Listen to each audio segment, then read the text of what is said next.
NMR series के अंदर आज हम लोग नेक्स्ट लेक्चर डिस्कस करेंगे, जिसमें हम लोगों ने ये देखना है कि बेसिकली पोपल नोटेशन क्या होती है। एक्चुअली जब हम पोपल नोटेशन की बात करते हैं तो हम लोग एनएमआर सीरीज के अंदर या एनएमआर स्पेक्ट्रोस्कोपी में जो स्पिन हम लोग एक्सप्लेन कर रहे होते हैं उसकी टाइप हम बता रहे होते हैं। तो ये जो पोपल नोटेशन है ये बेसिकली हमें बताता है कि किस तरह की स्पिन इन्वॉल्व है जब प्रोटॉन्स आपस में एक दूसरे के साथ इंटरेक्ट करते हैं। अब उससे पहले हमें कुछ चीजों को देखना है जो कि बहुत इंपॉर्टेंट है। फॉर एग्जांपल सबसे पहले हमें ये बताना चाहिए कि जो दो प्रोटॉन है या दो से ज्यादा प्रोटॉन है वो केमिकली इक्विवेलेंट कब होंगे और नॉन इक्विवेलेंट कब होंगे, और इसी तरह उनका मैग्नेटिक रिलेशनशिप क्या होगा, क्या वो मैग्नेटिकली इक्विवेलेंट है या वो मैग्नेटिकली नॉन इक्विवेलेंट है, और इसका स्पेक्ट्रम के ऊपर क्या इफेक्ट पड़ेगा। तो सबसे पहले हम लोग सिर्फ इस चीज को देख लेते हैं कि अगर हम लोग दो प्रोटॉन्स का रिलेशनशिप देखें तो हमने उसमें ये देखना है कि वो केमिकली इक्विवेलेंट कब होंगे। तो उसके लिए हम लोग कुछ सिंपल टेस्ट करते हैं। फॉर एग्जांपल हम लोग जब भी किसी कंपाउंड को एनालाइज करने की कोशिश करते हैं तो सबसे पहले हमने ये देखना है कि क्या वो प्रोटॉन आपस में होमोटॉपिक हैं या एनेंशोटॉपिक हैं। अगर तो प्रोटॉन आपस में होमोटॉपिक हैं और एनेंशोटॉपिक हैं तो इसका मतलब उनकी केमिकल शिफ्ट सेम होती है। So they have same chemical shift. So जब केमिकल शिफ्ट सेम होगी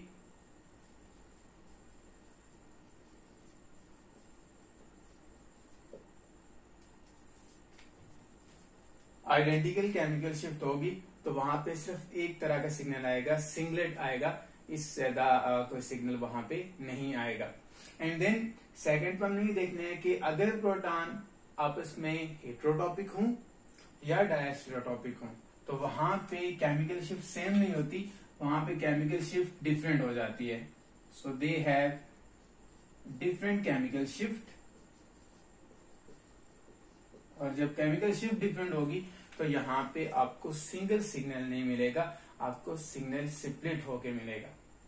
अब इस चीज को हमने देखना है कि कंपाउंड डायस्टेरोटॉपिक कब होंगे, हेट्रोटॉपिक कब होंगे, इसी तरह प्रोटॉन्स की अगर हम लोग स्पेशली बात करें तो होमोटॉपिक कब होंगे और एनेंशोटॉपिक कब होंगे। तो जब भी हम होमोटॉपिक और एनेंशोटॉपिक की बात करते हैं तो हम लोगों ने कुछ चीजों को देखना है, और वो ये है कि फॉर एग्जांपल ये मैंने यहाँ पे एक एग्जांपल मेंशन की हुई है, और इस एग्जांपल में हमने बताना है कि इन दो प्रोटॉन्स का आपस में क्या रिलेशनशिप है।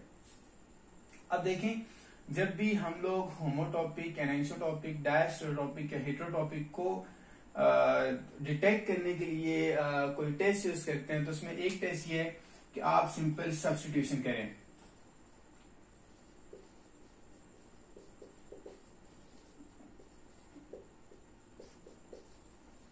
सब्स्टिट्यूशन टेस्ट जो कि बड़ा सिंपल टेस्ट है, या आप लोगों ने इसमें सिमेट्री को देखना होता है। प्लेन ऑफ सिमेट्री को हम लोग यहाँ पे डिस्कस नहीं करेंगे, हम लोग अलग से उसके ऊपर एक पूरी सीरीज बनाएंगे जिसमें हम लोग सिमेट्री एलिमेंट को स्टीरियो केमिस्ट्री में डिस्कस करेंगे। यहाँ जैसे हम लोगों ने सब्स्टिट्यूशन को देखना है। अब सब्स्टिट्यूशन क्या कहते हैं? सब्स्टिट्यूशन ये कहता है कि अगर आप लोग किसी भी एक एच को, फॉर एग्जाम्पल मैं कहता हूं ये वाला एच है, अगर मैं इस एक एच को किसी और एलिमेंट से रिप्लेस कर देता हूं और इसके बाद जो एलिमेंट बनता है, इसके बाद जो कंपाउंड यहां पे ड्राइव होता है, अगर वो कंपाउंड कायरल है और उसका एनेंशोमर बन रहा है तो ये दोनों प्रोटॉन आपस में क्या होंगे? एनेंशोटॉपिक। फॉर एग्जांपल अगर मैं इसी कंपाउंड में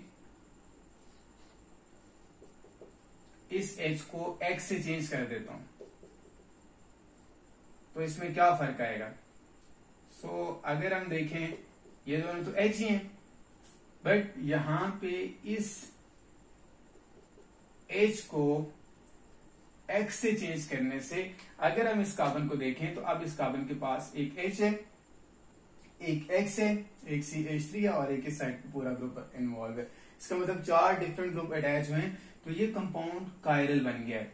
ये वाला कार्बन कायरल कार्बन है। इसका मतलब इस H को किसी भी ग्रुप से चेंज करने से रिजल्टिंग प्रोडक्ट के अंदर कायरलिटी आ जाती है और उसका एनेंशोमर बन सकता है। इट मीन ये दोनों हाइड्रोजन आपस में दे आर एनेंशोटॉपिक। अभी हमने क्या कहा, अगर हाइड्रोजन आपस में एनेंशोटॉपिक होंगे, केमिकल शिफ्ट क्या होगी, सेम होगी तो इसका मतलब इन दोनों हाइड्रोजन का सिग्नल भी एक ही जगह आएगा, इनका सिग्नल डिफरेंट जगहों पे नहीं आएगा। इसी तरह अगर हम इस एग्जांपल में देखें तो इस एग्जांपल में हमने क्या करना है, इन तीनों में से किसी भी एच को आप किसी ग्रुप से रिप्लेस कर लो। फॉर एग्जांपल मैं इस एच को रिप्लेस कर देता हूं विद वाई। इस एच को जब हम वाई से रिप्लेस करेंगे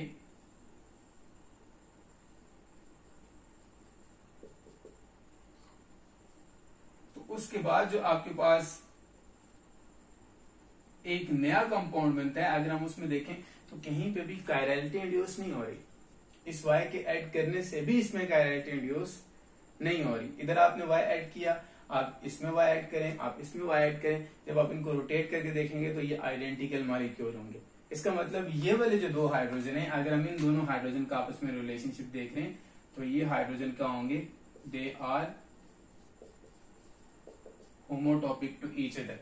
तो जब भी आप किसी कंपाउंड में प्रोटॉन की स्प्लिटिंग को देखें तो आपने उसमें चेक करना है कि अगर होमोटॉपिक या एनिसोटॉपिक प्रोटॉन्स होंगे तो वो प्रोटॉन्स आपस में कपल नहीं करेंगे। ये दोनों प्रोटॉन्स आपस में कपल नहीं करेंगे, ये दोनों प्रोटॉन भी आपस में कपल नहीं करेंगे। क्यों? क्योंकि ये केमिकली भी इक्विवेलेंट है और ये मैग्नेटिकली भी इक्विवेलेंट है। अब मैं मैग्नेटिकली इक्विवेलेंट क्यों कह रहा हूँ कि एक्चुअली यहाँ जो हमने डिस्कस किया हुआ है वो सिंगल बॉन्ड को डिस्कस किया हुआ है। तो जब भी हम सिंगल बॉन्ड की बात करते हैं, सिंगल बॉन्ड के अंदर कन्फर्मेशन आती है और इसका एनर्जी, कन्फर्मेशन की जो एनर्जी होती है वो इस तरह की होती है कि रूम टेम्परेचर वो एनर्जी आपको प्रोवाइड करता है। और जब इस कंपाउंड को रूम टेम्परेचर एनर्जी प्रोवाइड करेगा तो ये कंटिन्यूअसली रोटेट होता रहेगा। तो जब कंटिन्यूअसली रोटेट होता रहेगा तो एनएमआर मशीन उसको डिटेक्ट नहीं कर सकती कि इसके अंदर मैग्नेटिकली कंपाउंड इक्विवेलेंट है या नहीं है, तो इसलिए आपको सिर्फ एक ही सिग्नल मिलेगा। अच्छा, जो प्रॉब्लम आती है वो आती है जब हम लोग बात करते हैं, फॉर एग्जाम्पल नेक्स्ट जो हमारे पास है वो है कि अगर हमने चेक करना है कंपाउंड डायस्टेरोटॉपिक है या नहीं। अब मैं इसी की एग्जांपल ले लेता हूं। अब ये वाला जो हमने एक मॉलिक्यूल लिया हुआ था, हमने कहा कि ये वाला कार्बन कायरल कार्बन है। अब हम इन दो प्रोटॉन की बात कर रहे हैं और हमने देखना है कि क्या ये दो प्रोटॉन एक ही जगह सिग्नल देंगे या डिफरेंट जगहों पर सिग्नल देंगे। अगर तो हम लोग इस कायरल कार्बन को इग्नोर कर देते हैं, हमें पता ही ना हो कि ये कायरल कार्बन है, तो हमने सिंपल n+1 रूल अप्लाई करना है। हमने कहना है कि ये दो प्रोटॉन है, सेम प्रोटॉन है, इसके एक साइड पे एक प्रोटॉन है, एक साइड पे तीन प्रोटॉन है, तो नेबरिंग में 4 प्रोटॉन आ रहे हैं। इसका मतलब 4+1 तो ये आपको 5 सिग्नल, 5 लाइनें दे देगा, पेंटेड दे देगा, एक पेंटेड जिसको कहते हैं। बट जब आप लोग एनएमआर स्पेक्ट्रा इस कंपाउंड का लेते हो तो आपको क्विंटेट नहीं मिलता। क्यों नहीं मिलता? उसकी रीजन ये है कि दोनों प्रोटॉन सेम प्रोटॉन नहीं है। अब इसके लिए हमने क्या करना है, हमने इसके लिए चेक करना है कि ये प्रोटॉन आपस में इनका रिलेशनशिप क्या है। तो अब इन प्रोटॉन में सब्स्टिट्यूशन टेस्ट करेंगे। जब हम इनमें सब्स्टिट्यूशन टेस्ट करते हैं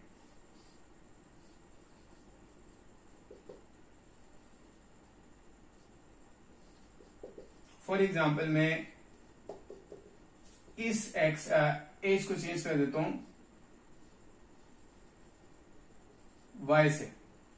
अब क्या होगा, ऑलरेडी एक कायरल सेंटर था, आपने इस प्रोटॉन को चेंज किया, ये भी कायरल सेंटर बन गया, और जब दो कायरल सेंटर एक ही मॉलिक्यूल के अंदर आ गए तो एक्चुअली ये क्या बन गया, इन दोनों का आपस में रिलेशनशिप आ गया डायस्टेरोटॉपिक। फॉर एग्जाम्पल मैं कहता हूं लेट्स सपोज ये R था, ठीक है, हमने इस y को चेंज किया तो ये भी क्या बन गया R। तो एक दफा इस H को चेंज करने से दोनों आ गए R। अब अगर मैं इस H को चेंज करता हूं, इस H को चेंज करने से क्या होगा, जो मेरे पास दूसरा कंपाउंड बनेगा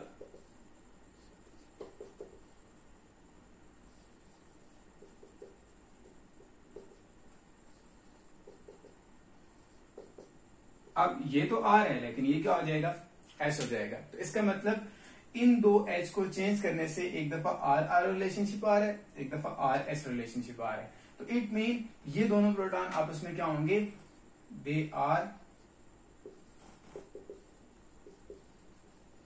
डायस्टेरियोटॉपिक टू ईच अदर। तो जब भी प्रोटॉन डायस्टेरियोटॉपिक होंगे, दोनों प्रोटॉन अलग से सिग्नल देंगे।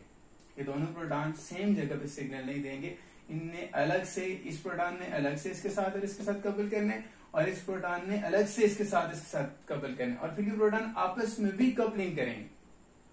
तो ये चीज आप लोगों ने देखनी है जब भी हम लोग एनएमआर स्पेक्ट्रम अगर खुद से बनाते हैं या उसको एनालाइज करते हैं, तो ये चीज हम लोगों ने अपने माइंड में रखनी है। देन इसी तरह कुछ कंपाउंड ऐसे होते हैं जो हेटेरोटॉपिक होते हैं। अब उसको हम कैसे एनालाइज करेंगे? फॉर एग्जाम्पल हमारे पास है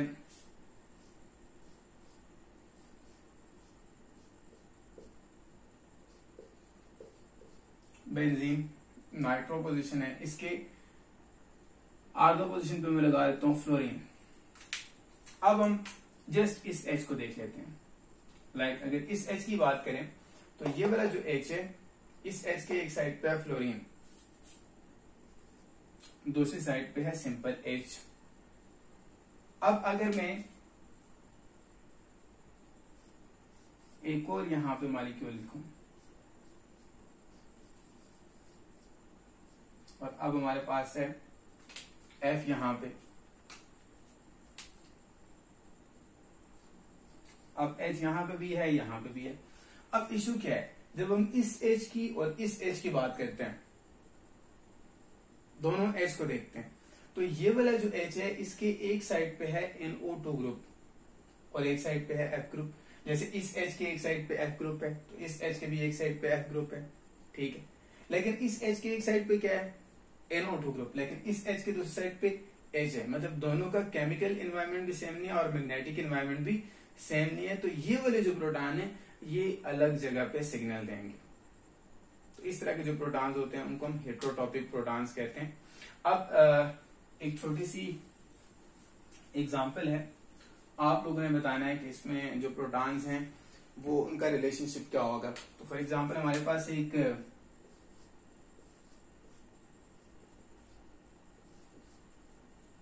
ये वो कंपाउंड है,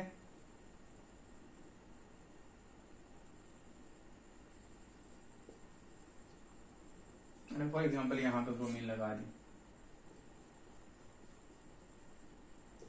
और ये कायरल सेंटर है, ठीक है। अब ये कायरल सेंटर है हमारे पास, इसमें एक और कायरल सेंटर यहां पे भी बन सकता है।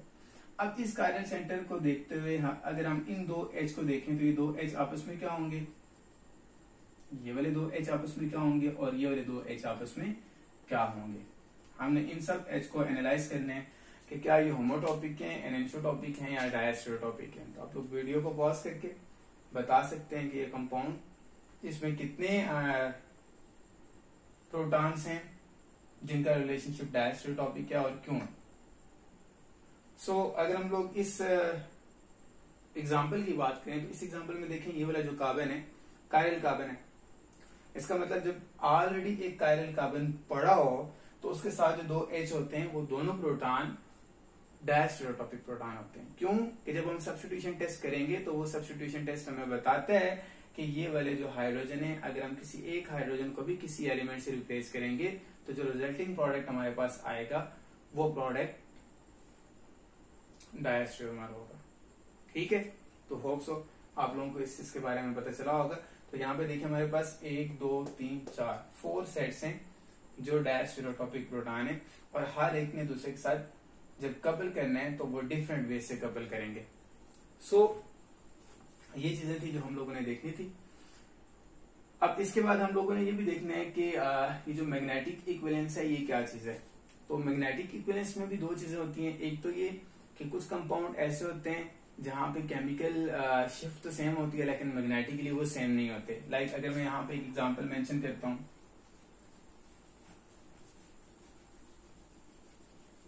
अब हमारे पास एक नया केस है जिसमें हमने ये देखना है कि वो कौन से केसेस हैं जहां पे केमिकल शिफ्ट तो सेम होती है लेकिन मैग्नेटिकली वो सेम नहीं होते। लाइक अगर मेरे पास है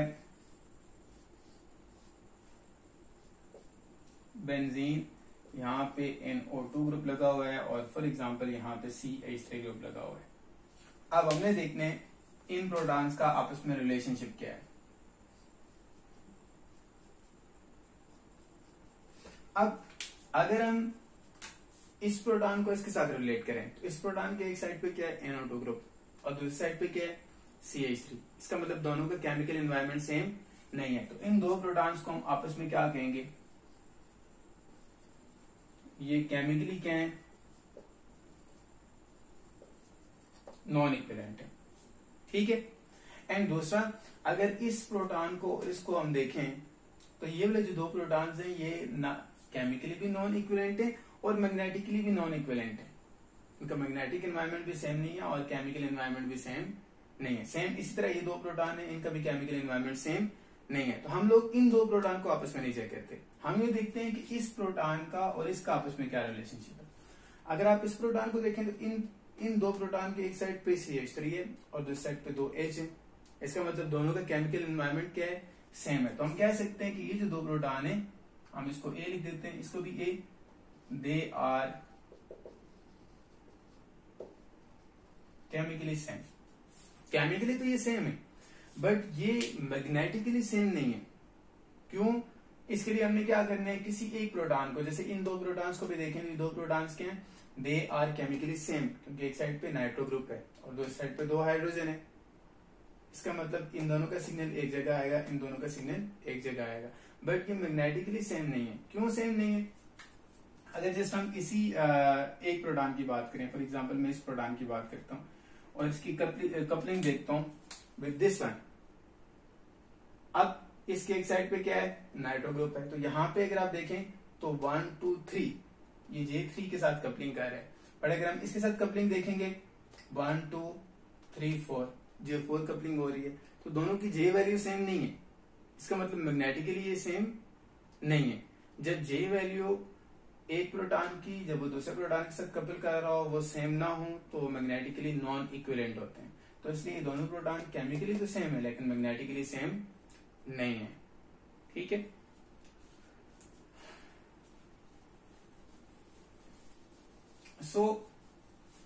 अच्छा ये कुछ बेसिक्स थी जिनको देखते हुए हम लोगों ने पोपल नोटेशन को फर्दर डिस्कस करने। पोपल नोटेशन में हम लोग 2 प्रोटॉन्स को भी देखेंगे, 3 प्रोटॉन्स को, 4 को, 5 को, 6 7 सो ऑन। तो हम लोग हमारा जो मेजर फोकस होगा वो 4 और 5 प्रोटॉन तक होगा, जिसमें 3 बॉन्ड ये 3 प्रोटॉन्स बहुत इंपॉर्टेंट है। तो पोपल ने एक्चुअली क्या किया, पोपल ने टाइप्स ऑफ स्पिन के बारे में बताया। इसने ये कहा, पोपल एक साइंटिस्ट था, उसने कहा कि जब एक प्रोटॉन दूसरे प्रोटॉन के साथ कपल करता है तो उसकी स्पिन की टाइप क्या है। तो उसको शो करने के लिए उसने अल्फाबेट यूज किया। फॉर एग्जाम्पल अगर मैं यहाँ पे लिखता हूँ ABC MN XYZ, ये जस्ट मैंने अल्फाबेट लिख दिए हैं। अब इसमें उसने क्या चीज देखी, उसने कहा कि कुछ इस तरह का सिस्टम हो सकता है कि अगर कंपाउंड केमिकली इक्विवेलेंट हो और मैग्नेटिकली भी इक्विवेलेंट हो, मीन अगर केमिकली वो सिमिलर हो, उनकी जो केमिकल शिफ्ट है वो क्या हो, सिमिलर हो, और मैग्नेटिकली भी वो क्या हो,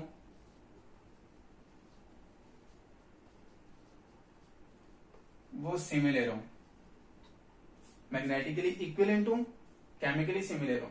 तो उस केस में हम लोगों ने क्या करना है कि जो अल्फाबेट है, फॉर एग्जांपल अगर मैं बात करता हूं, जस्ट फॉर एग्जांपल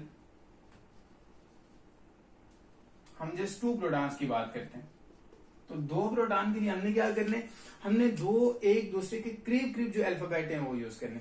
लाइक अगर हम A यूज करें तो A के साथ B लिख देंगे, या हाल ही हम B यूज करें तो B के साथ C लिख देंगे, या हम M यूज करें तो M के साथ N लिख देंगे, या हम X Y या YZ लिख सकते हैं। क्यों? कि इनकी केमिकल शिफ्ट एक दूसरे के बड़े करीब करीब है। केमिकली सिमिलर डजंट मीन कि इनकी केमिकल शिफ्ट आइडेंटिकल है, इनका मतलब ये है कि केमिकल शिफ्ट करीब करीब है और मैग्नेटिकली ये इक्विवेलेंट है। तो जनरली हम क्या करते हैं कि अगर हम 2 प्रोटॉन की बात करें तो कोई ऐसा 2 प्रोटॉन जो केमिकली सिमिलर हों, मैग्नेटिकली इक्विवेलेंट हों, तो पोपल ने ये बताया कि उनको हम लिखते हैं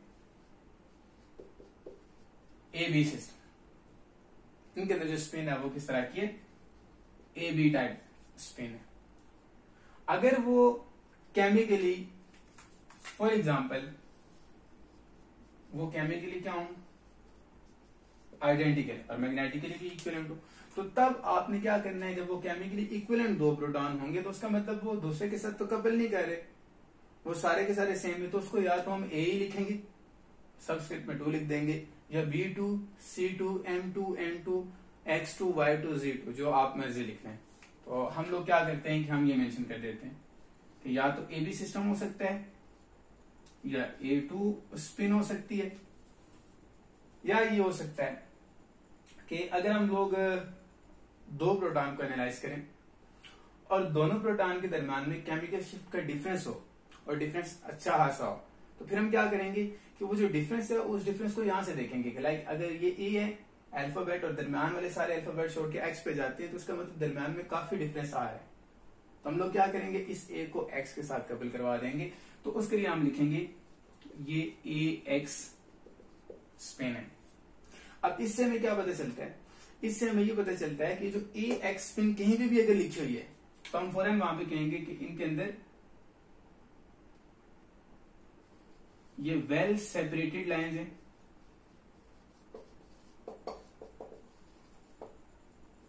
क्यों कि सिग्निफिकेंट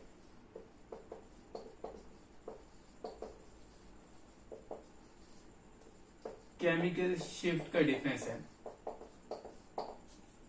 ठीक है, तो जैसे कि हम लोगों ने एक एनएमआर सीरीज के अंदर डिस्कस भी किया था कि अगर डेल वी बाई जे की वैल्यू जितनी ज्यादा होगी तो कंपाउंड को एनालाइज करना बहुत आसान होगा। तो वो फर्स्ट ऑर्डर स्पेक्ट्रम होता है। तो it mean A x spin जहां पे भी होगी वहां स्पेक्ट्रम मोस्टली फर्स्ट ऑर्डर को फॉलो कर रहा होगा। ठीक है, अच्छा जब हम बात करते हैं ए बी स्पिन की, तो ए बी स्पिन में क्या होता है कि दो लाइंस एक दूसरे के बड़े करीब करीब होती हैं। क्यों कि केमिकल शिफ्ट बहुत एक दूसरे के करीब करीब होती है, तो चांस होता है कि लाइंस एक दूसरे के साथ ओवरलैप कर जाएं। तो जब लाइंस एक दूसरे के साथ ओवरलैप कर जाती हैं तो हमें एग्जैक्ट सिग्नल का पता नहीं चलता। तो फिर हम लोग कहते हैं कि जो ए बी स्पिन सिस्टम है यहाँ पे केमिकल शिफ्ट सिमिलर होती हैं और केमिकल शिफ्ट सिमिलर होने की वजह से लाइंस ओवरलैप कर जाती हैं, जिसकी वजह से आपको सेकंड ऑर्डर स्प्लिटिंग मिलती है। ठीक है, जबकि A2 के अंदर तो दो प्रोटॉन आपस में क्योंकि केमिकली भी सेम होते हैं, आइडेंटिकल होते हैं, मैग्नेटिकली भी सेम होते हैं, तो ये सिर्फ एक ही सिग्नल देते हैं। यहाँ सेपरेशन की कोई बात नहीं हो रही। अगर मैं इस चीज को कंपेयर करूं तो ये जो AB AX2 या A2 सिस्टम है, अभी हमने जैसे बात की कि AX में वेल सेपरेटेड लाइंस होती हैं, AB में लाइंस ओवरलैप करती हैं। तो एक्चुअली ये जिस सिस्टम जिस चीज पर डिपेंड करता है वो है ratio of chemical shift difference to coupling constant J। ये डिपेंड कर रहा है डेल V बाई J पे। अब डेल V बाई J की वैल्यू जितनी ज्यादा होगी आपको सिस्टम दो प्रोटॉन का AX टाइप सिस्टम मिलेगा। डेल V बाई J की वैल्यू 0 हो जाएगी तो आपको A2 स्पिन सिस्टम मिलेगा, और थोड़ी सी डेल V बाई J की वैल्यू 0 से ज्यादा होगी तो आपको सेकंड ऑर्डर स्प्लिटिंग मिलेगी जो कि AB टाइप स्पिन होती है। तो इस चीज को हम ग्राफ से भी एनालाइज कर सकते हैं। अगर यहाँ पे मैं एक ग्राफ प्लॉट करूं, सो लेट्स सपोज हमारे पास है एक system,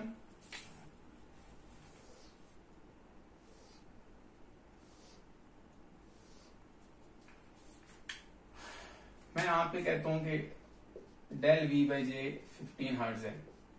del V by J 15 hertz है, इसका मतलब अच्छी खासी डेल V बाई J है। तो इसमें क्या होगा, अगर जैसे हमारे पास ये प्रोटॉन है, एक H है और एक H B है। हम अभी सब्स्टिट्यूशन इसमें नहीं देख रहे कि कौन कौन सी सब्स्टिट्यूशन है। तो ये जो H A और H B है, अगर इसमें केमिकल शिफ्ट का difference del V by J 15 hertz है, तो ये वाला H जब B के साथ कपल करेगा तो डबलेट देगा। इस तरह ये वाला B जब A के साथ कपल करेगा तो ये भी डबलेट देगा। तो आपको दो क्लियर डबलेट नजर आ रहे होंगे। लेकिन यही डेल V बाई J जब 0 हो जाएगा तो आपको सिर्फ सिंगल लाइन मिलेगी, बट इसकी इंटेंसिटी ज्यादा हो जाएगी तो सिंगलेट मिलेगा। अगर मैं डेल V बाई J की वैल्यू को फॉर एग्जांपल 0.5 कर देता हूं, 1.5 कर देते हैं फॉर एग्जांपल, तो 1.5 पे क्या होगा कि आपको ये इस तरह की चार लाइंस नजर आएंगी।